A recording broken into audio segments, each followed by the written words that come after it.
आज के मेहमान। अथ स्वागतम् शुभ स्वागतम् अथ स्वागतम् शुभ स्वागतम् आनन्द मङ्गल मङ्गलम् आनन्द मङ्गल मङ्गलम् हितप्रियं भारत भारतम् हितप्रियं भारत भारतम् स्वागतम् शुभ स्वागतम् अथ स्वागतम् शुभ स्वागतम् आज के मेहमान।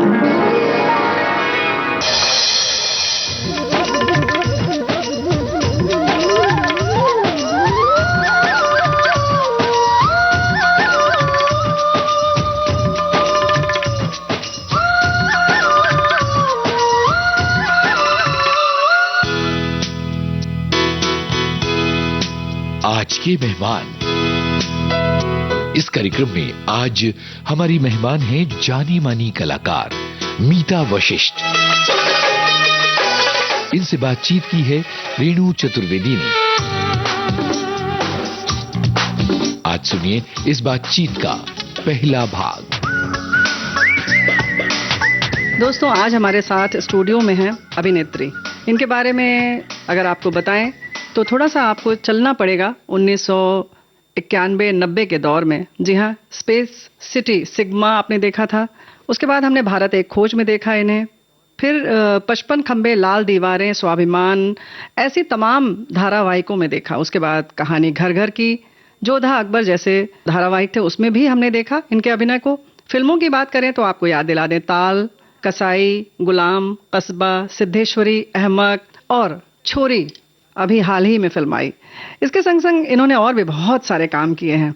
बहुत सारे डिजाइन, फिल्म और थिएटर संस्थानों, निफ्ट जैसे FTII, NSD दिल्ली और NID अहमदाबाद में आप विजिटिंग फैकल्टी रही हैं। विदेश में आपने रंगमंच के ऊपर बहुत सारी कार्यशालाएं आयोजित की, स्क्रिप्ट पर शोध करती हैं, लिखती भी हैं। बहुत सारे इन्होंने धारावाहिक लिखे भी, उनका निर्माण भी किया। यहाँ पर और एक बात बता दें, 2004 से मध्यकालीन कश्मीरी रहस्यवादी लल दद्द के जीवन पर आधारित एक रंगमंच पर आप नाटक खेलती हैं, जो पूरे भारत में प्रदर्शित किया जा रहा है, अंग्रेजी और हिंदी में। इसके बारे में बहुत विस्तार से चर्चा करेंगे। और भी बहुत सारे इनके काम हैं। इन्होंने एक मंडला संस्था का भी निर्माण किया है, उस दिशा में भी काम कर रही हैं। तो बहुत सारी चीजें हैं। तो बातें जाहिर है दोस्तों बहुत सारी होंगी और बड़ी तरीके की होंगी, बहुत विविधता होगी, जिसमें हम स्वागत कर रहे हैं आज अपने स्टूडियो में मीता वशिष्ठ जी का। बहुत बहुत स्वागत जी। बहुत बहुत शुक्रिया। शुरुआत कहाँ से की जाए? थोड़ा सा आपके बचपन में चले हम लोग। जी जरूर जरूर। कहाँ आपका जन्म हुआ, कब हुआ, आप थोड़ा सा बताइए। मेरा जन्म पुणे में हुआ। जी। उस समय मेरे पिताजी जो फौजी अफसर थे, उनकी जो पोस्टिंग थी वो देहू रोड में थी। जी। देहू रोड में कोई अस्पताल था नहीं। मैं पहली पैदाइश थी अपने बहुत युवा माँ बाप की। अच्छा। तो RH फैक्टर होता है ना, नेगेटिव पॉजिटिव, हाँ, तो हाँ, उसका कुछ था चक्कर। तो उन्होंने कहा कि हो सकता है कि एक तरह से वो ट्रांसफ्यूजन देना पड़े, अगर बिकॉज मम्मी का RH फैक्टर पॉजिटिव था, डैडी का नेगेटिव, या मम्मी का नेगेटिव पॉजिटिव, दोनों O हैं, तो मैं O नेगेटिव हूँ। तो उस वजह से उन्होंने कहा कि हो सकता है कुछ, तो इसलिए हमें मिलिट्री हॉस्पिटल गए पूना में। तो मेरा जन्म वहाँ का है जी। और मेरी पहली पिक्चर भी पूना में हुई थी, वार वार वारी। अच्छा। 22 साल बाद। क्या बात है। तो 2 बार पैदा हुई हूँ मैं वहाँ। हाँ, तो ज्यादातर मेरे पिताजी आर्टिलरी में थे जी। IC 5162, इंडियन कमीशन 5162, मुझे अभी भी याद है। वो उनका ID नंबर था जी। है, मैं तो मानती हूँ अभी भी है। हाँ, क्योंकि उन्हीं का है और किसी को मिल नहीं सकता है वो। जी बिल्कुल, है ना। तो उनका जो पोस्टिंग और तबादले होते थे वो सब आर्टिलरी, मतलब वो जो पैदल चलते हैं और जो बंदूक को, छोटी जो बंदूक होती है, जो पहियों पे बंदूकें होती थी क्या जी, उसको भी ले जाते हैं। और तो मोस्टली फुट पे भी चलते हैं, इन्फेंट्री नहीं, आर्टिलरी। उसमें बियाबान जैसी जगहों में हमारी पिताजी की पोस्टिंग होती थी। हाँ। तो मैं जब बहुत छोटी थी तो शायद रांची, कंचरापाड़ा, 65 वॉर के बाद कंचरापाड़ा में रीग्रुपिंग हो रही थी यूनिट की। तो पिताजी north east frontier alliance, Nipah, जो नॉर्थ ईस्टर्न स्टेट्स थे, वहां से आ रहे थे। तो मम्मी हम तीनों बच्चों को लेके उनसे मिलने वहां गई थी 15 दिन के लिए। वहीं पे बुलाया था सब फैमिलीज को। तो अलग अलग नाम, रांची, नामकुम जहाँ मेरे भाई का जन्म हुआ, फिर बबीना, तालबेहट जो मध्य प्रदेश में आते हैं। बीना बबीना आसपास है। हाँ, तालबेहट जहाँ पे माता टीला डैम अब है, लेकिन बचपन में मैंने माता टीला डैम के जिसे उसका आकार खड़ा हो चुका था, उसका कंकाल जिसे कहते हैं, खड़ा हो चुका था, और हम उसके मैंने वहां पे नीचे जो नदी बह रही थी उसमें हम लोग, पिताजी जो बड़े एंटरटेनमेंट बहुत जिंदा दिल थे, तो उनको हमेशा एंटरटेनमेंट मेंबर बनाया जाता था। अच्छा। इंचार्ज। तो तालबेट में 65 फील्ड रेजिमेंट थी, तो वहां पे बियाबान सा था, बेर के बहुत सारी झाड़ियां थी और खुले वातावरण सा था, बेर की झाड़ियां होती थी, तो हम बच्चे उन्हीं में खेलते थे। और बैरिक्स थे, बैरिक्स समझती हैं आप, वो लंबे लंबे कमरे, माने लंबे लंबे कॉरिडोर, उसमें कमरे, हर कमरे के साथ एक बाथरूम, और पीछे वो बैटमैन का तंबू लगता था। और हम बड़े मजे में देखते थे कि तंबू के आसपास कैसे एक 2 फुट की खाई खोदी जाती ताकि सांप वाप जो आए वो उसी में गिर जाए और तंबू में ना घुसे। और जो 3 कमरे हर अफसर को दिए जाते थे जिनके बच्चे और परिवार था। एक कमरा था ड्राइंग रूम, तो एक था किचन के बाथरूम जो था वो किचन में तब्दील हुआ था। अच्छा। तो गैस के ऊपर वो टंकी लटकी हुई थी। अच्छा। चेन खींचने वाली फ्लश टंकी, वो जो पहले होती थी ना, लोहे की टंकियां, छत तक चेन होती थी। जी जी। तो ऐसे ऐसे हमने, मेरा बचपन गुजरा है बहुत इम्प्रोवाइज जगहों में जो बाद में काम आ रहा था। हाँ, जो काम में आया बाद में। और इम्प्रोवाइज जगहों में स्कूल्स हुए अक्सर, क्योंकि तालबेट जब यूनिट सेटल हुई तो झांसी से नन्स आई, उन्होंने 4 तंबू लगाए और 4 तंबुओं में 4 कक्षाएं खुली। अच्छा। तो सबसे बड़ी कक्षा जो थी वो 4थी थी, जिसमें मैं थी। यहाँ पर कोई आपकी पसंद का गीत सुनते हैं, तब हम लोग आगे बढ़ते हैं, जो आप बचपन में गाती रही हो या। हाँ, राजेश खन्ना के दौर के गाने चाहिए कुछ, मेरे फेवरेट वो था ना उनका, वो वाला, दुनिया में लोगों को धोखा कभी हो जाता है।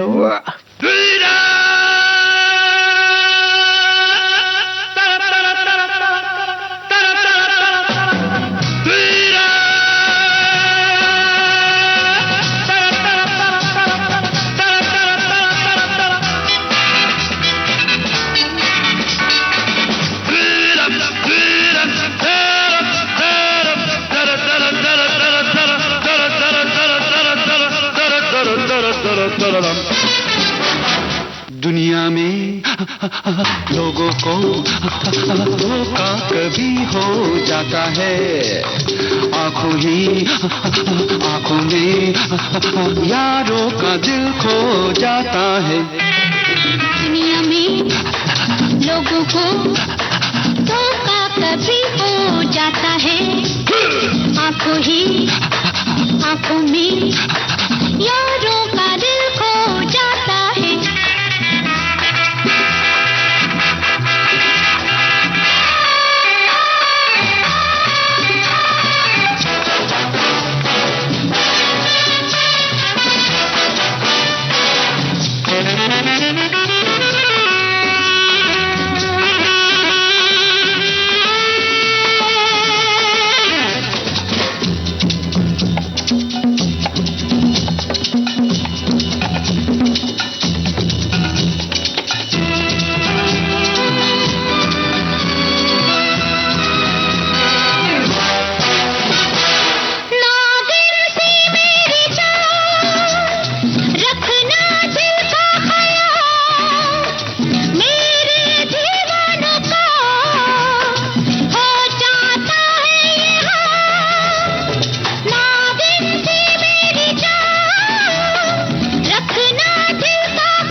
आंखों को धोखा कभी हो जाता है, आंखों ही आंखों में यारों का दिल खो जाता है।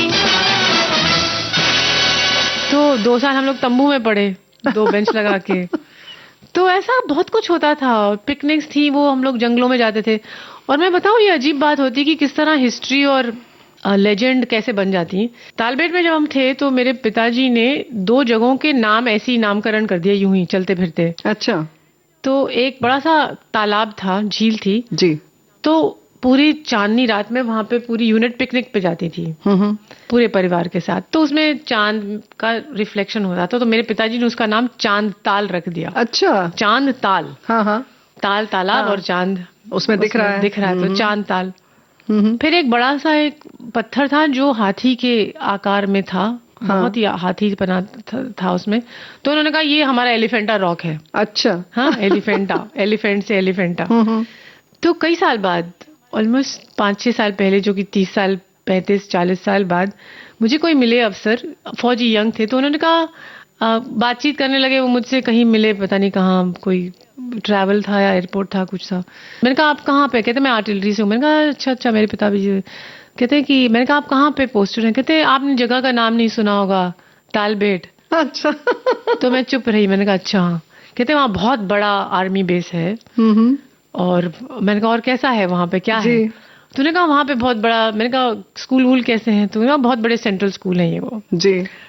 तो मैंने कहा और क्या? कहते और हमारे पास 2 हिस्टोरिक साइट्स भी हैं वहाँ पे, जो बहुत मशहूर हैं। तो मैंने कहा वो क्या है? कहते हैं एक चांदताल लेक है। अच्छा।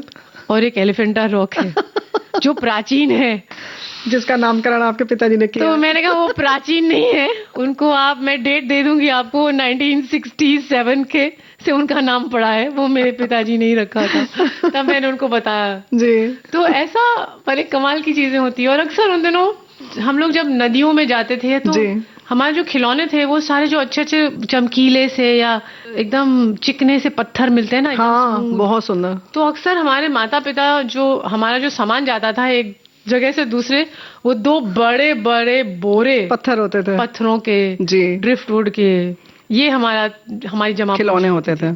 तो ये था मेरा बचपन। मेरी छोटी बेटी भी कहीं से भी आती थी तो हम लोग उसका पहले पॉकेट देखते थे जी। छोटे छोटे पत्थर चिकने चिकने वो निकलते थे। अभी अंडमान निकोबार हम लोग पिछले साल गए तो मेरे सन इन लॉ और मेरी छोटी बेटी, वहां पर ऐसे ढेर सारा उन्होंने अलग अलग आकार रखे। हमने कहा तुम लोग बेचने के लिए बैठे हो क्या? यहाँ पे ऐसे कपड़े पे बिछा लिया। फिर कहने लगे मॉम एयरपोर्ट पे ऐसा तो नहीं कि मना करेंगे कि यहाँ का पत्थर नहीं ले जा सकते? तो थोड़ा सा आप रख लीजिए, थोड़ा हम रख लेते हैं, सब में कर लेंगे, बांट देंगे। और फिर वो डर भी रहा था कहीं एयरपोर्ट पे रोक लिया तो। हमने कहा दे दूंगी उसको। नहीं तो ये इसमें फिर ना आप पहले ये वाला दीजिएगा, ये थोड़े खराब वाले अच्छे वाले अंदर रखिएगा। तो वो आए बाकायदा। और सबसे पहले एयरपोर्ट से जब हम लोग चेकआउट कर चुके तो मेरी बेटी ने सबसे पहले मैसेज दिया, सब निकल गए पत्थर आ गए। देखिए कितने बहुमूल्य होते हैं, बहुमूल्य होते हैं। तो मेरा बचपन, एक आपने जो शब्द यूज किया वो बहुत अच्छा, बहुमूल्य था। इतना ट्रैवल, इतना देखना, इतना। और मेरे पिताजी को बहुत शौक था कि जिस जगह जाए उसकी भाषा, उसकी छोटी छोटी रीत रिवाज, वहाँ का खाना, पोशाक, फोक फॉर्म्स, ये सब में उनको बहुत रुचि थी। रम जाते थे और उसका पता भी लगाते थे। और इससे हम लोग वैसे बड़े पले हुए, हर चीज से एक आत्मीयता, भिन्नता में एकता जिसे कहते हैं ना, क्या बात है। तो वो नेचुरल है। ये जो बाद में जो ये लोग आपको शब्द देते हैं, ये फ्रेजेस देते हैं, ये मेरे लिए बड़े बेमानी से लगता है क्योंकि हम वो जी चुके हैं वो सब। जी सही बात है, बहुत उम्दा बात कही है। यहाँ पर कोई आपकी पसंद का गीत सुनते हैं तब हम लोग आगे बढ़ते हैं।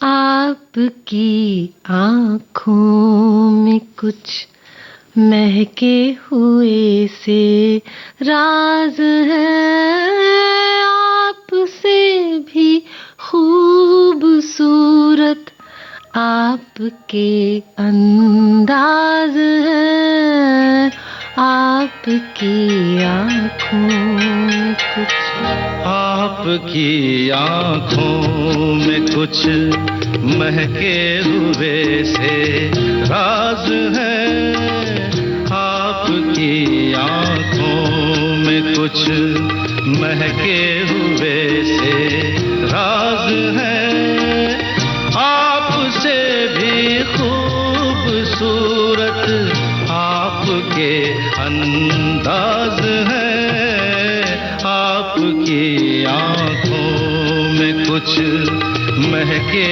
हुए से राज है।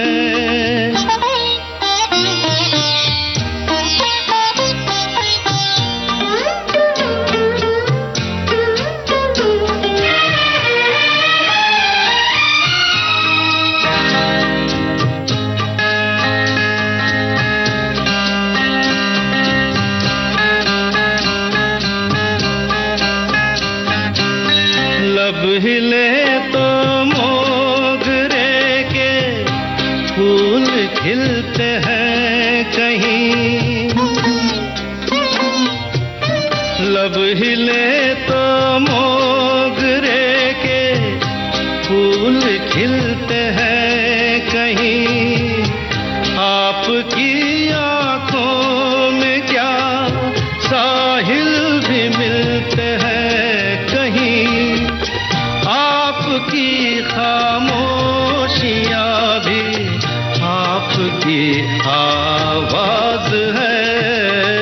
आपकी आँखों में कुछ महके हुए से राज है, आपसे भी खूबसूरत आपके अंदाज है, आपकी महके हुए से राज है।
आपकी आंखों में कुछ महके हुए से राज है।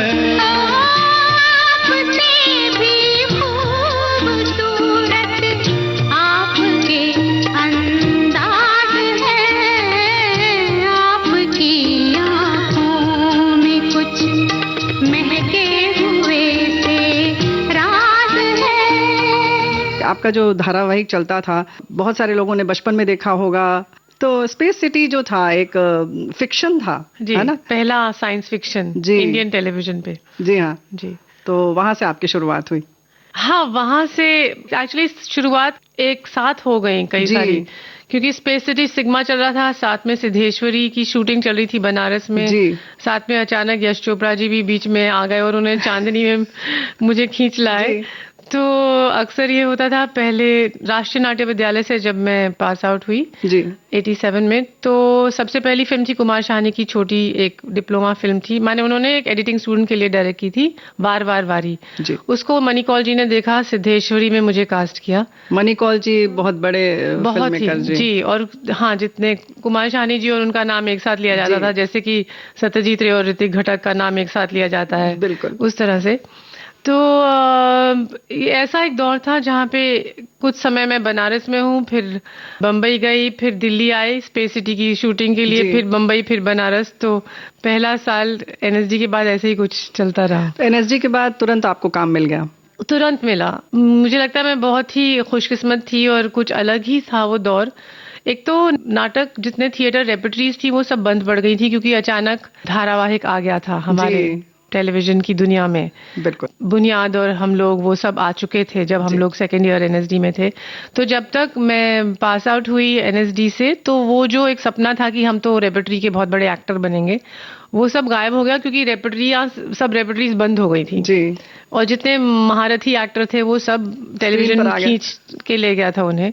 तो हमारे पास वही था। पर मुझे बहुत बढ़िया तरीके से उस समय के जो सबसे बेहतरीन डायरेक्टर थे फिल्मों में, टेलीविजन में, उन सब के साथ मुझे लिटरली लीड रोल्स मिले। सो आई हैड मेरी शुरुआत बहुत ही एक लेवल पे बहुत अच्छी थी, आसान थी।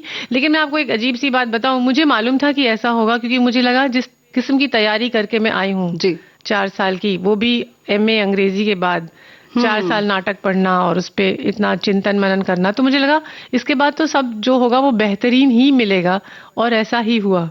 अच्छा, क्या बात है। तो आपके लिए जाहिर है कि आसान रहा क्योंकि आपने बहुत अच्छे से थियोरी पढ़ ली थी। थियोरी, प्रैक्टिस, एवरीथिंग, पूरा डेडिकेशन जिसे कहते हैं। 4 साल की ट्रेनिंग लेके हम ऐसे मंज के आए कि किसी को भी सामने खड़ा कर दो। जितना महारथी एक्टर या एक्ट्रेस होगी उतना मुझे एक्साइटमेंट होती थी। अच्छा। और डायरेक्टर भी कितना ही महारथी हो, तो मुझे लगता था कि हाँ ठीक है आप होंगे महारथी लेकिन मैं भी महारथी हूँ अपने क्षेत्र में। हाँ, अपने क्षेत्र में। और वो भी आपके ऐसा कॉन्फिडेंस 25 साल की उम्र में होना बहुत बड़ी बात है, वो जरूरी भी है। लेकिन होना बड़ा मुश्किल है। तो होगा तभी जब आपको पता है कि आपने अपने आप को पूरी तरह से तैयार किया है। तो कैसे करते हैं ये तैयारी? जैसे स्पोर्ट्स पीपल करते हैं ना कि 4 साल वो लगा देंगे ट्रेनिंग में जी। एक ही तरह से 1000 बार उसी बॉल को पिच करेंगे ताकि समझ में आए कि किस तरह के बॉलर आप बनने वाले हैं, किस तरह के बैट्समैन आप हैं। तो उस तरह किस तरह के एक्टर आप बन सकते हैं। और एक्टिंग में तो आप एक चीज नहीं करेंगे, आप बहुत सारे रोल्स करेंगे। तो उसमें आंगिक, वाचिक, आहार्य, सात्विक, ये जो 4 स्तंभ है नाट्य शास्त्र ने उस बहुत आसानी से इन्हें एक तरह से एक पहचान दी है जी एक्टिंग के अलग भागों की। इस पर हम चर्चा करेंगे, लेकिन उसके पहले आपकी पसंद का कोई गीत। रात अकेली है, बुझ गए दिए, आके मेरे पास, कानों में मेरे, जो भी चाहे कहिए। ये चाहता था। आई लाइक द अंतरा में। तुम आज मेरे लिए रुक जाओ, रुत भी है फुर्सत भी है, तुम्हें न हो न सही, मुझे तुमसे मोहब्बत है, तुम आज मेरे लिए रुक जाओ। तो ये अंतरा कर दीजिएगा आप। I love the way she sings it, Asha ji ना, शी इज टू गुड। रात अकेली है, बुझ गए दिए, आके मेरे पास, कानों में मेरे,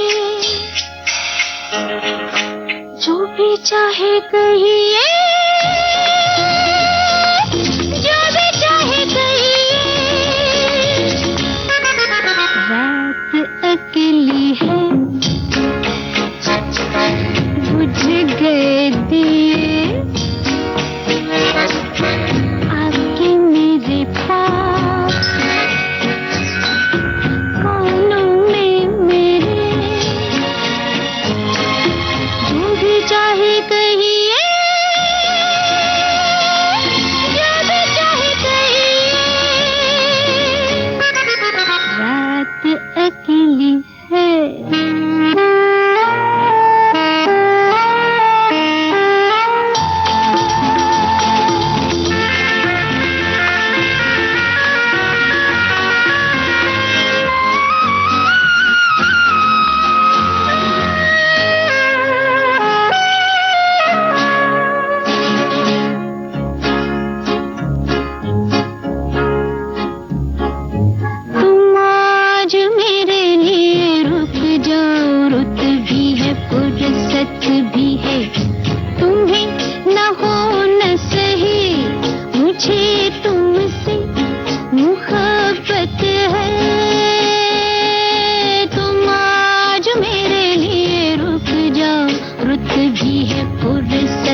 रात अकेली है,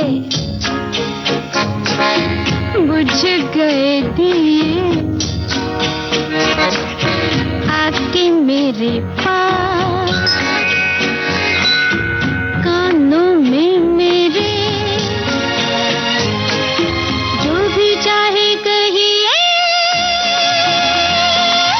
जो भी चाहे कहिए।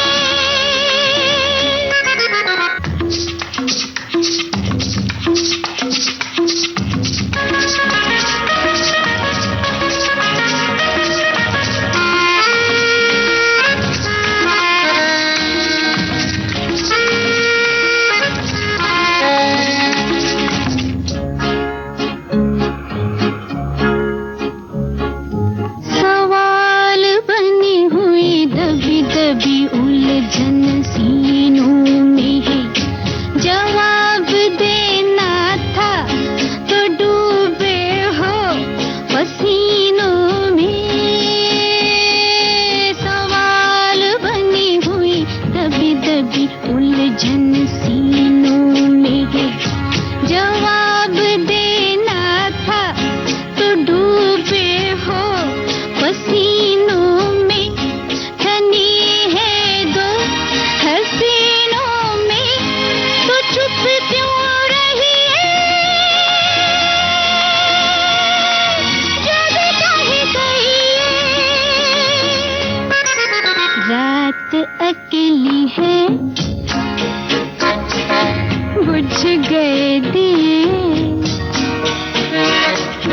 आके मेरे पास,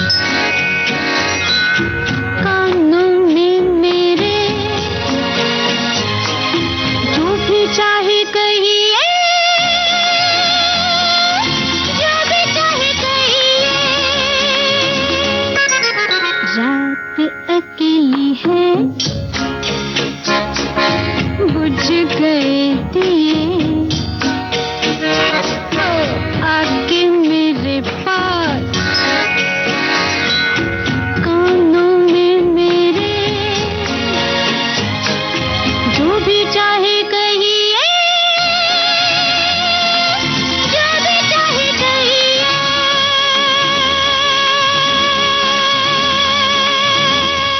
आंगिक, वाचिक, आहार्य, सात्विक, ये जो 4 स्तंभ है, नाट्य शास्त्र ने उस बहुत आसानी से इन्हें एक तरह से एक पहचान दी है। ये चारों अंग की बात एक बार आप थोड़ा सा विस्तार से बता दें। आंगिक सिंपल है, अंग से है। जी आंगिक का मतलब जो कुछ भी शरीर से आप कर सकते हैं, सर से पांव तक। जी पूरा। उसमें आंगिक को भी थोड़े हिस्सों में बांटा गया है। मुख अभिनय एक होता है, मुखाभिनय, मतलब आपका जो सर, ये माथे से ठुड्डी तक जितना है, जी। उसमें कितने कितने प्रकार के एक्सप्रेशन हो सकते हैं, किस तरह से आप बना सकते हैं। हाँ, होठ, आंख, नाक से, और सर की जिस तरह आप सर अपना रखें, आप अगर किसी को देखें सर ऊपर करके, नाक के नाक से आपकी नजर जाती है उनके चेहरे पे, अच्छा। तो एक अलग फीलिंग होती है। अगर आप सर झुका के किसी को देखें तो वो अलग चीज होती है। तो ये सब पहचानना, जानना और उसको अपने शरीर में ऐसे उतारना कि वो एक इंस्टिंक्टिव सेकंड नेचर हो जाए। तो आंगिक हो गया, सब कुछ अंग से जुड़ा। वाचिक हुआ जो आप वाचिक, जिससे आप वाणी से या बोलने से आप करें। और वाणी में साइलेंस भी आता है। जी। वाणी में छींक तक आती है। जी।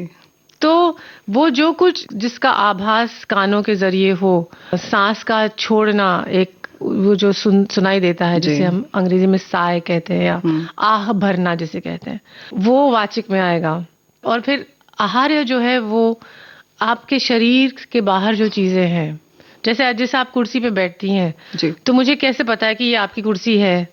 और अक्सर घरों में भी ये होता है ना कि ये उसकी कुर्सी है। डाइनिंग टेबल पे लोग जब बैठते हैं तो उनकी कुर्सियां बंधी हुई होती हैं। बिल्कुल। कोई और बैठ जाए तो उनको खराब लगता है कि नहीं, ये तो मेरी कुर्सी है, हाँ। तो हमारा जो रिश्ता है हमारे से बाहर की चीजों से जो संबंध है, वो बहुत गहरा है, उसको हम अक्सर नहीं समझते हैं। बिल्कुल। इसीलिए जब हमें किसी को आघात करना होता है, जैसे बचपन में खास तौर से, आप एक दूसरे की पुस्तकें फाड़ देते हैं। हाँ। जो बहुत चीज जिससे आपको प्रेम हो, उसको आप तोड़ देंगे किसी की चीज को।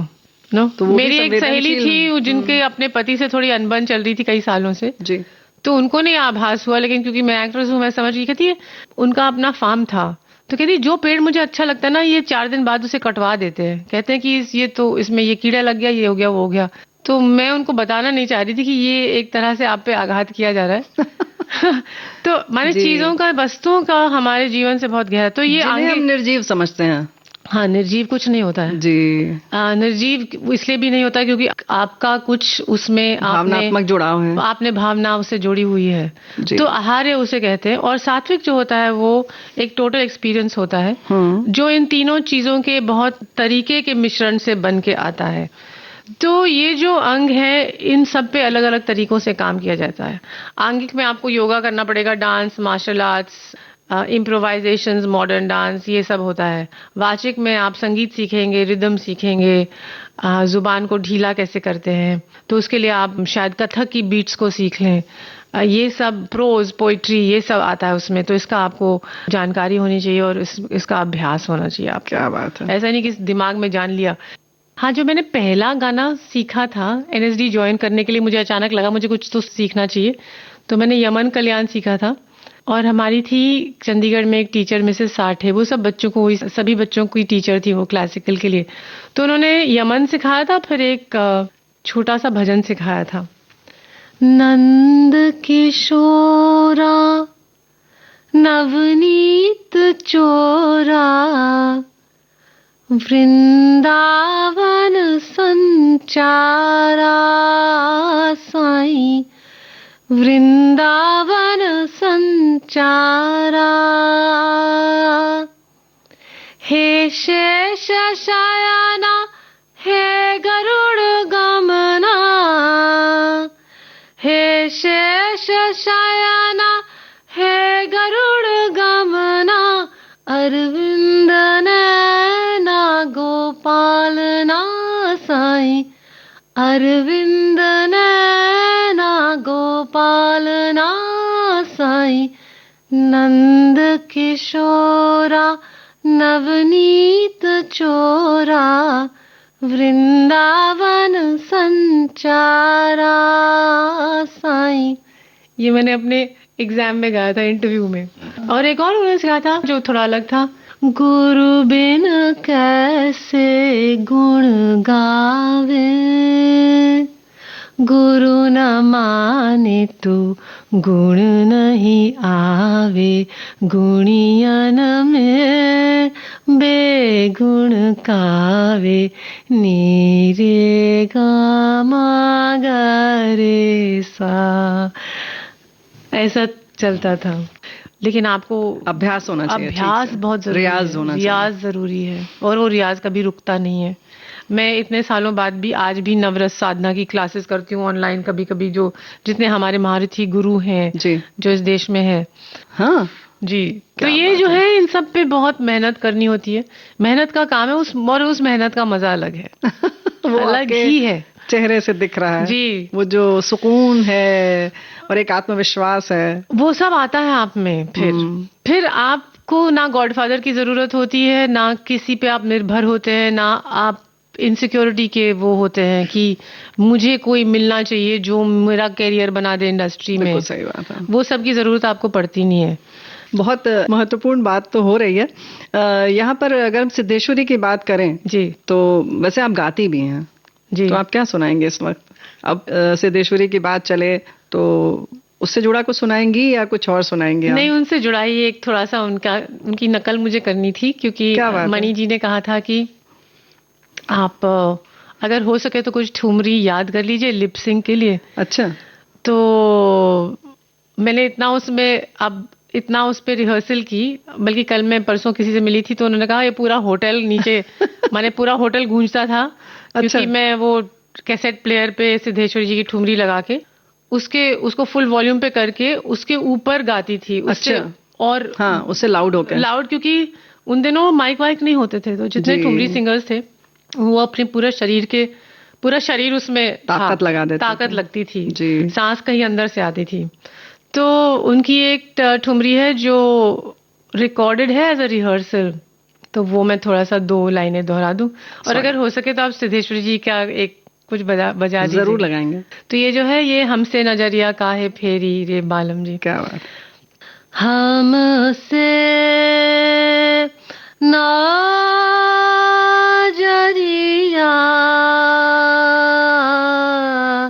काहे फेरी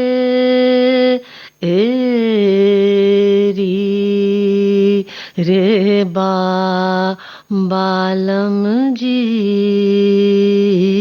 हमसे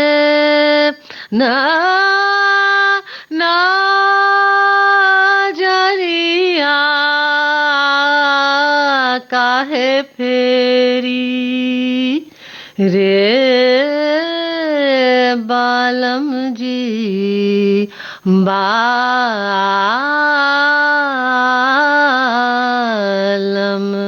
हमसे नजरिया काहे फेरी। वाह, मजा आ गया, बहुत सुंदर। तो यहाँ पर सुनते हैं सिद्धेश्वरी जी की ठुमरी। हाँ जी, कोई सी भी एक।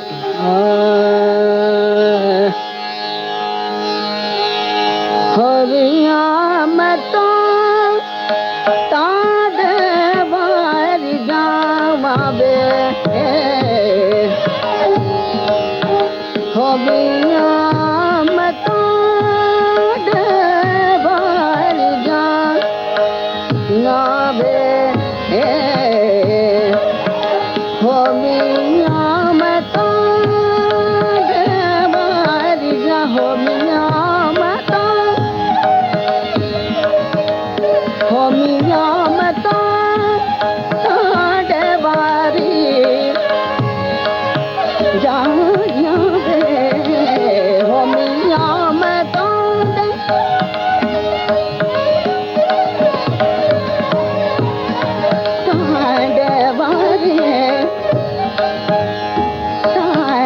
बार जा हरिया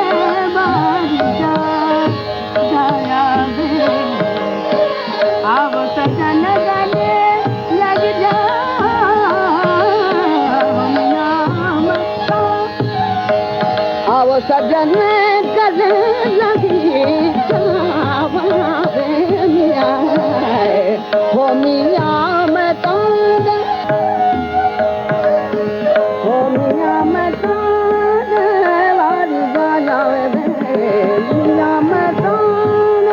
तो दोस्तों देखिए, जो मीता जी के भी करियर की शुरुआत थी और जो जम के उन्होंने काम किया, जैसा कि उन्होंने बताया इस गीत से पहले कि बनारस, दिल्ली और मुंबई में एक साथ शूट कर रही थी, और बहुत सारा जो इनका आत्मविश्वास है वो सिर्फ इसलिए है कि इन्होंने बहुत जम के कड़ी मेहनत की। हम सब सफलता देखते हैं, लेकिन उसके पीछे की जो कहानी है वो अभी और भी बाकी है।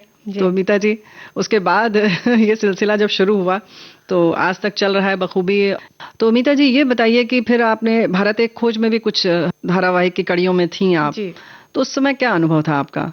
वो समय ऐसा था जैसे जादुई सा था कि आप नेशनल स्कूल ऑफ ड्रामा से निकले, जिसमें आपने 3 साल कड़ी मेहनत की और सीधा आप फिल्म की दुनिया में उतर आए और एक से एक बढ़कर डायरेक्टर्स के साथ काम किया। तो ऑफ कोर्स श्याम बेनेगल जी का बहुत बड़ा नाम था, बल्कि कई लोगों ने मुझे कहा था कि आप मणिकौल के साथ पहली फिल्म मत कीजिए। अच्छा। नहीं, मणिकौल जी के बारे में मुझे बिल्कुल जानकारी थी नहीं, जो कि एक अच्छी बात थी, क्योंकि उस वजह से मैं सिद्धेश्वरी में कुछ नयापन ला पाई, क्योंकि मैंने उनकी कोई फिल्म देखी नहीं थी। और मणि जी ने खुद कहा कि मैं 25 साल से ऐसी फिल्म बनाना चाह रहा था, लेकिन मुझे लगता है कि तुम जैसी एक्ट्रेस मिली, इसीलिए मैं इस तरह की फिल्म फाइनली बना पाया। जो कि बहुत बड़ी बात थी, क्योंकि वो अक्सर एक्टर्स की तारीफ आसानी से करते ही नहीं करते हैं। क्योंकि उनकी उम्मीद बहुत और उससे ज्यादा रहती होगी। उनका एक मानना ही है कि ट्रेंड एक्टर्स सिनेमा के लिए बहुत खराब होते हैं, कि वो बहुत ज्यादा एक्टिंग कर जाते हैं जी, कि उनको एक स्वभाव में उतरना नहीं आता है। वो उसको दिखाते हैं, उसको महसूस नहीं करते, उसमें उतरते नहीं, उसका प्रदर्शन करते रहते हैं। यानी खुद से वो बाहर नहीं निकल पाते। हाँ, तो एक प्रदर्शन करते हैं, लेकिन माने कि ये है, ऐसा है, पर उसमें एक ठहराव नहीं ला पाते हैं, ऐसा मानते थे, जो कि तो उनसे भी मैंने बहुत कुछ सीखा कि अच्छा किस तरह से इनको मैं गलत साबित करूं। तो एनीवे, तो श्याम बेनेगल जी को ज्यादातर एक्टर चाहते थे श्याम बेनेगल जी की फिल्में पहले करें जी, जबकि मेरा ऐसा नहीं था, क्योंकि श्याम बेनेगल जी नसीरुद्दीन शाह, ओमपुरी, स्मिता पाटिल और शबाना जी के लिए मशहूर हो चुके जी, थे। बिल्कुल, कि इन्होंने 4 स्टार, बहुत बड़े स्टार दिए हैं सिनेमा को, जो कमर्शियल स्टार्स के टक्कर में अपनी एक पहचान अलग बना रहे हैं, पहचान बना चुके हाँ। हैं।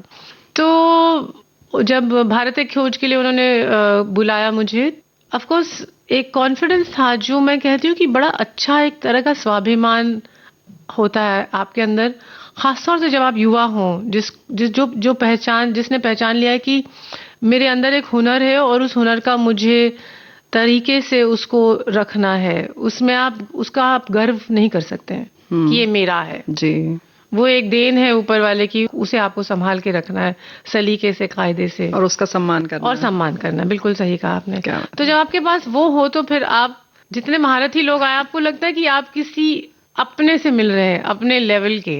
क्या बात है। तो हालांकि ग्रेट डायरेक्टर्स थे और मैं बहुत एक्साइटेड थी इनके साथ काम कर रही हूँ, लेकिन मैंने कभी अपने को उनसे कम नहीं माना जी, कि आप ग्रेट डायरेक्टर हैं तो मैं भी एक्ट्रेस हूँ जिसमें कुछ है जी, तो उसका मजा अलग होता है। एक पहचान सी होती है कि अरे आपके साथ काम करेंगे। तो भारत एक खोज में एक स्टोरी थी चाणक्य पे जो आधारित थी, चाणक्य। तो उसमें 2 एपिसोड्स हैं मेरे, उसमें मुझे छाव डांस भी करना था। हाँ, तो उसकी जबरदस्त भूषण लकांद्री थे उन्होंने कोरियोग्राफी की। मुश्किल नृत्य है। अरे बहुत मुश्किल, पर हमारी ट्रेनिंग एनएसडी में हमको हर किस्म की मूवमेंट में दी थी। अच्छा। उसके बाद मेरी टांगे इतनी जम गई थी, क्योंकि 12 घंटे हमने वो फिल्म बनाया और वो बहुत हार्ड मूवमेंट्स होती हैं जी। तो जब उन दिनों हम लोग ट्रेन से जाते थे, लोकल ट्रेन से, अच्छा, क्योंकि भीड़ भड़का इतना नहीं था और अपने जेब में उतने ही पैसे होते थे। तो वो सीढ़ियां चढ़नी पड़ती थी। तो कई लोगों को लगा कि ये जो यंग एक्ट्रेस है मीता, उसकी टांगों में कुछ प्रॉब्लम आ गई है जी। तो मैं नहीं, बस मेरे मसल एकदम स्टिफ हो गए इतना वो कर करके। So it was very lovely time. और फिर ओमपुरी थे सेट पे, तो ऐसे सब एक्टर्स जिनको हम सराहते थे एज स्टूडेंट्स, देखते थे, हाँ, उनके साथ आप काम कर रहे हैं। और बीके मूर्ति साहब थे जो गुरुदत्त के कैमरामैन रह चुके हैं। वो अपने एकदम सफेद पैंट और ट्राउजर और शर्ट में वहां मौजूद। फिर हमें कोई बताता कि सारी गुरुदत्त की फिल्मों के ये हैं डीओपी। अच्छा। कैमरामैन बोलते थे उन दिनों, डीओपी तो आजकल का शब्द है। जी, जी। इस पर हम चर्चा करेंगे, लेकिन उससे पहले एक गीत सुनेंगे। बहुत सारे गीत आपको याद आ रहे होंगे, लेकिन उसमें से एक निकालिए कोई। तुमने मुझे देखा होकर मेहरबान थम गई ज़मीं, झुक गया आसमां, जाने मन जाने जा, तुमने मुझे देखा। तुमने मुझे देखा होकर मेहरबान, रुक गई ये ज़मीं, थम गया आसमां, जाने मन जाने जा, तुमने मुझे देखा होकर मेहरबान, रुक गई ये ज़मीं, थम गया आसमां, जाने मन जाने जा, तुमने मुझे देखा।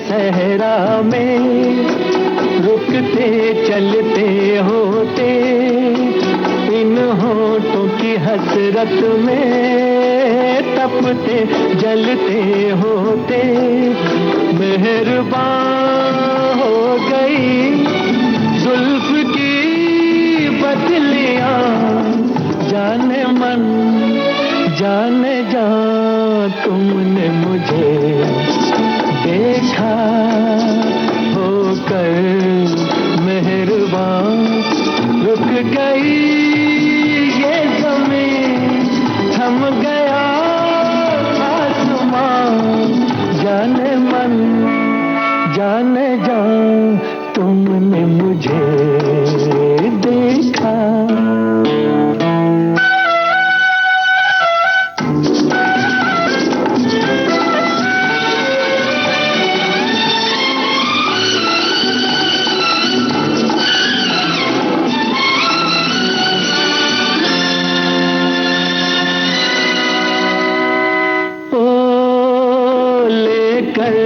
हंसी जलवे तुम भी न कहाँ पहुँचे, आखिर को मेरे दिल तक कदमों के निशान पहुँचे, खत्म से हो गए रास्ते सब यहाँ, जाने मन जाने जा तुमने मुझे देखा होकर मेहरबान, रुक गई ये ज़मीं, थम गया आसमां, जाने मन जाने जा तुमने मुझे देखा होकर मेहरबान, रुक गई थम गया आसमां, जाने मन जाने जा तुमने मुझे देखा।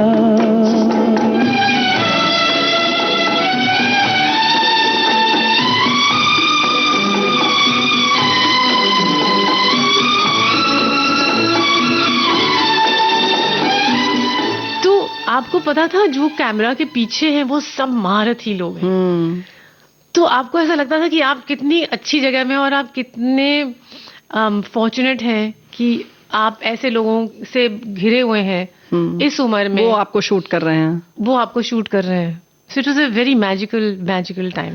सच बात है, जिसको कह सकते हैं ना कि वो पूरा उसका स्वर्ग था, वो स्वर्ग फिल्म था। दुनिया का वो स्वर्ग था। सब चुने हुए हीरे थे। और एज अ यंग पर्सन आप उनसे इतना प्रभावित हो रहे हैं, एट द सेम टाइम उनके सामने आपके अंदर जो सबसे बेहतरीन है उसे आप निकाल के दे रहे हैं तो और कहीं ना कहीं वो प्रशंसा भी कर रहे हैं। ऑफ कोर्स, तो वो एक अजीब किस्म का अलग ही कुछ दौर था वो पूरा बहुत सालों का।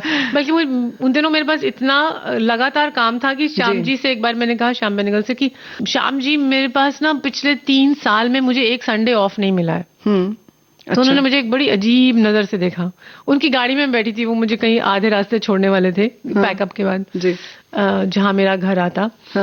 तो पेइंग गेस्ट, रादर घर तो क्या थे उन दिनों, पेइंग गेस्ट थे सब। तो उन्होंने मुझे बड़ी एक तिरछी नजर से ऐसे देखा और हल्का सा मुस्कुराया, कहते तुम बहुत फॉर्चुनेट हो, अभी तुम्हें पता नहीं है कि होता क्या है बिना काम के एक्टर को घर बैठना। जो कि मुझे बाद में समझ में आया। अच्छा? और उन दोनों ये दौर भी था कि मुझे नेक्स्ट स्मिता पाटिल उनसे बहुत तुलना होती थी कि जी। और कुछ एक रोल भी थे जो उनको जाने वाले थे जो मुझे आए, जैसे कस्बा, कुमार शानी की स्मिता जी अगर होती तो वो करती उस रोल को। तो कहीं ये बुरा नहीं लगता था कि मेरी अपनी अलग पहचान है, मेरा अपना एक व्यक्तित्व है, तो क्यों उससे तुलना हो? नहीं, तुलना नहीं थी, वो एक जगह जो खाली हो गई थी, हाँ, उसे भरने की बात हो रही उसकी तलाश थी और उनको लगा, और लोगों का था कि ये है जो उतनी सशक्त अभिनय चाहिए था, उतना सशक्त। जी, तो जाहिर है कि एक फक्र भी होता है कि अच्छा हम उस स्तर का कर रहे हैं। हाँ, थोड़ा सा होता था। तो एक दिन मैंने एक इंटरव्यू में कहा, हाँ, I am Smita minus the S, क्योंकि अगर स्मिता से आप स निकाल लें तो मीता रह जाता है ना। क्या बात है, SMITA, so if you remove the S, it's Mita, MITA. Yes. So I said, yes, I'm Smita minus the S. क्या बात है।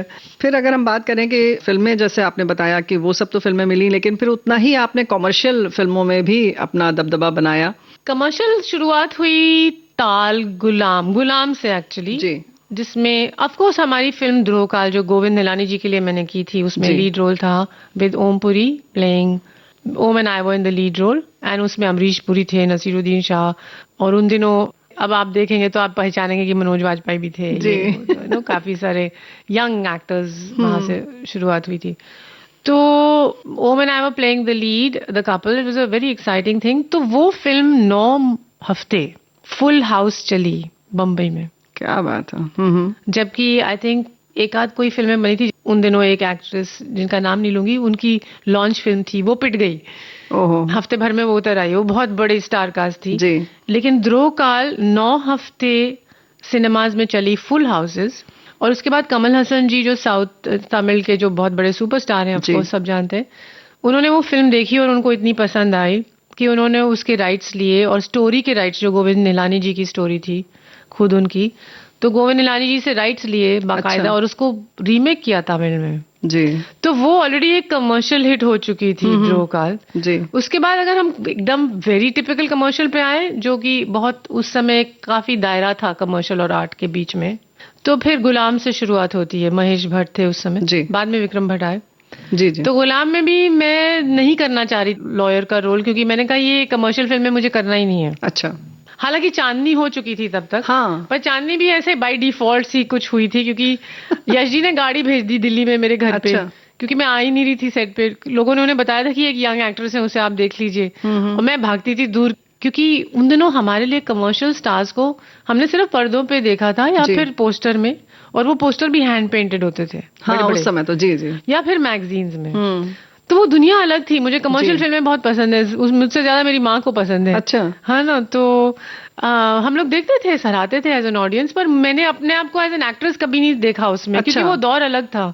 अच्छा वहां बिल्कुल आप करना नहीं चाहती थी नहीं ओहो तो जब चांदनी हुई तो उन्होंने मुझे कास्ट कर दिया उसकी एक लंबी कहानी जो मैं अपनी किताब में लिख रही हूँ पर मैं सोच रही थी मैं कैसे भागूं यहाँ से अच्छा पर हम लोग बहुत पोलाइट बच्चे थे ना उन दिनों अच्छा तो हम 2 चीजें नहीं पूछ सकते थे एक तो हम ये नहीं पूछ सकते थे कि पैसे कितने दे रहे हैं आप अच्छा और दूसरा हम ये नहीं बोल सकते थे कि नहीं सॉरी ये छोटा मुझे नहीं करना है कमर्शियल फिल्म में रोल अच्छा और यश जी बहुत स्वीट आदमी थे हाँ। तो वो आ जा बेटा पुत्र आ जा ये बस मैंने कहा जी रोल क्या कहते बता देंगे अच्छा तो मैंने कहा चलो निपटा लो किसी तरह निकलो बट वो असल में एक बहुत अच्छा रहा मेरे लिए बिकॉज उससे एक अलग सी पहचान बन जाती है आपको but it wasn't the heroine's role you know so obviously I didn't want to do any kind of anything less than a lead because art cinema में सारे लीड रोल ही कर रही थी तो मेरी इच्छा नहीं थी मैं ससुराल नहीं जाऊंगी डोली रख दो कहारों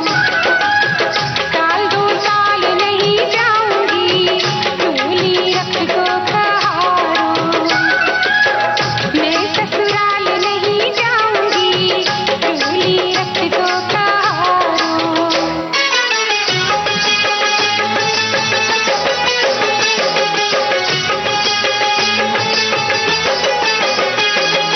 पहला संदेशा ससुर जी का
जानी मानी अभिनेत्री मीता वशिष्ठ से रेणु चतुर्वेदी की बातचीत का पहला भाग अभी आपने सुना।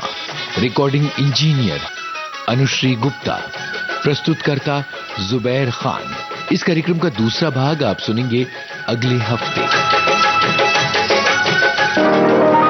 आज के मेहमान।